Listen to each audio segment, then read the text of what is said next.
3 days have passed since my last entry. My bloodied hands are trembling as I write this. This experience is leaving a heavy scar on my mind, figuratively and literally. I suppose I should record what has happened as best I can, though the more I try to recall the events, the more my brain attempts to block them out. After the sun rose the day after that thing tried to break into my tower, I lost consciousness. The fatigue of being awake all night, coupled with the shocking events, were too much for my body to handle. Once the adrenaline subsided, I could barely keep my eyes open. I awoke sometime later in the afternoon to the sound of Katie calling me on the radio. She sounded panicked, frightened. When I answered, she practically shouted with joy. She said that after I didn't check in that morning, she had gotten worried that something might have happened to me. I told her something did happen, but that I was okay now. I spent nearly a half hour explaining the previous night in as much detail as I could recall. She just remained silent on the other end. Once I finished, she only asked me a single question. What do we do now? For the first time in hours, I was finally able to think clearly. I told her that we needed to work together in order to make it out of here. She agreed, and I asked her if she could handle being alone one more night. She told me that she hadn't seen anything unusual so far, and that she should be alright. I made sure to explain that she needed to barricade her tower as best she could, and keep her gun on her at all times. I then told her that at dawn, I would begin hiking her way. After I got off the radio, I stared at the massive hole where the window once stood. It made me think about Peter, and I wondered if this was what his tower looked like as well. The sun was already descending, and I spent the early part of that night packing up my backpack with all the essentials I could. I made sure my shotgun was loaded, and I leaned against the wall opposite the broken window. I wasn't sure if that thing would come back after getting shot at, but regardless, I'd be ready if that was the case. Midnight rolled around, and due to my now irregular sleeping pattern, I was still fairly alert. I kept my ears open for any odd sounds coming from outside the tower, but aside from the occasional cricket and frog, there was nothing. Then, the radio emitted a high-pitched whine before Katie's voice came through. She sounded terrified and told me that something was outside her tower. Upon hearing this, I felt that rush of adrenaline course back into me, and I realized that I had a choice to make. I couldn't just sit idly by like I had done with Peter. I told her that I was on my way, and to just hold on a little while longer. I truly didn't want to be traveling through the woods at night, but if it meant potentially helping Katie, I had to try. Hearing her frightened voice continually looped in the back of my mind. I grabbed my bag, gun, and personal radio, then headed for the door. For the first time in days, I stepped outside of my tower. I moved quickly down the steps and took note of the direction I needed to head in to make it to Tower 9. I walked briskly, taking care not to sprint, because I knew if I had gotten a leg injury, then we both would be in big trouble. I moved as fast and as carefully as I could manage. Walking through the woods was disorienting. Every tree looked nearly identical to each other. I used my flashlight and compass to maintain my heading as best I could. I figured if I could at least make it to the lake, that I'd be able to spot her tower nearby. My senses during the journey felt razor sharp, as every sound and movement drew my attention.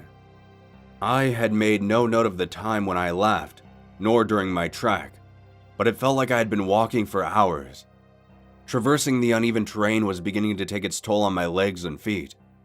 I stopped briefly to rest against a tree, when the sound of a loud yet distant gunshot echoed around me. That adrenaline I had felt the previous night, and when I heard Katie calling for help course through me yet again. I pushed off the tree and picked up the pace. By this point, I was throwing caution to the wind. I was hurtling over boulders and through dense brush. I was practically sprinting through the woods, and after 10 more minutes, I emerged from the tree line. I was greeted by the soothing sounds of waves lapping against a muddy shore. I had made it to the lake. After taking a moment to look at the moon's reflection in the water, I turned and saw the light from Tower 9. It wasn't too far away from my current location. As I skirted my way along the lake, I kept my eyes fixed on the glowing tower ahead. I was drawing closer and closer when I thought I heard something in the trees to my left. I froze in place and turned, my weapon leveled in that direction. It was far too dark to make out anything in the trees. I just held my breath and tried my best to focus on any sort of movement. 5 minutes passed without a single sound. Not even the crickets were chirping anymore. I felt my body relax slightly. I turned and continued walking towards the tower. Once I arrived at the base of the stairs, I looked up at the tower, and a strange yet familiar feeling came over me. It was a feeling I had previously when I looked at Peter's tower. Like this tower was now abandoned. Dread was beginning to fill me, and I rushed up the stairs as quickly as I could. When I got to the door, I stopped. Inside looked like a tornado hit it. Books and papers were strewn about. Tables and desks were toppled over. I saw no sign of anyone. I slammed my fist against the wall and cursed at myself for being too slow. Just when I was about to turn and head back downstairs, I heard something. It was a voice. A whisper calling out to me. I turned back, and on the other side of an overturned desk, huddled in the corner, was a young woman with dark hair. She was clutching a gun in her hands and was trembling terribly. I held my hands up and told her who I was. Her face seemed to light up as she recognized my voice. Then, that light on her face vanished in a flash, as she shouted at me to look out. Confused, I turned, and was face to face with a large, jagged grin. Its vacant white eyes were inches away from mine. I felt my entire body lock up, and before I knew it, I was thrown to the ground. It happened so fast I didn't know what had caused it. I felt my legs start being pulled out of the doorway, and I tried to scramble for my gun.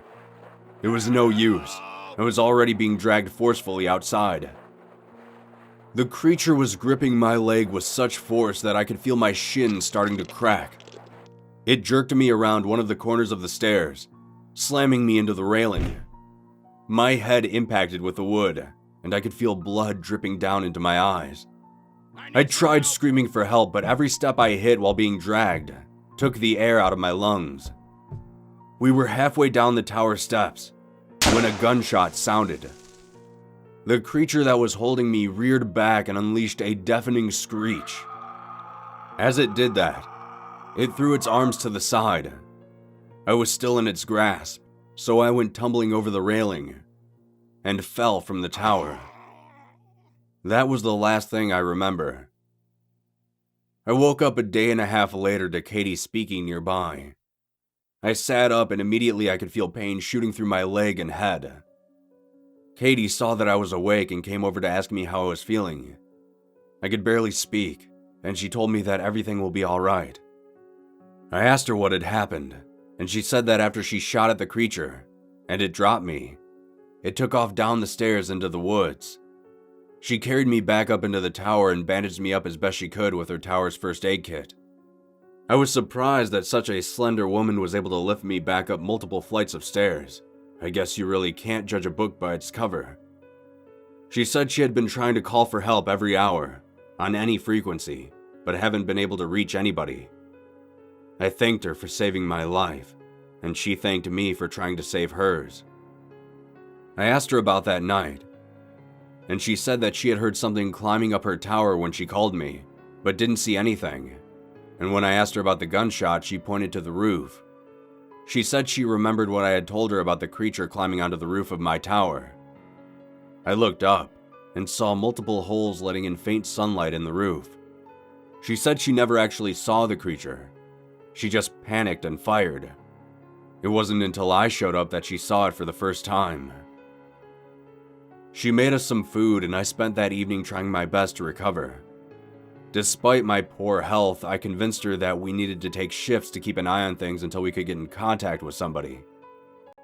Katie's sleeping right now, and to pass the time, I wanted to write this out.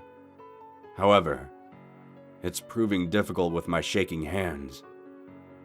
I don't know what's going to happen next. We still have 12 more days until we are scheduled to go home.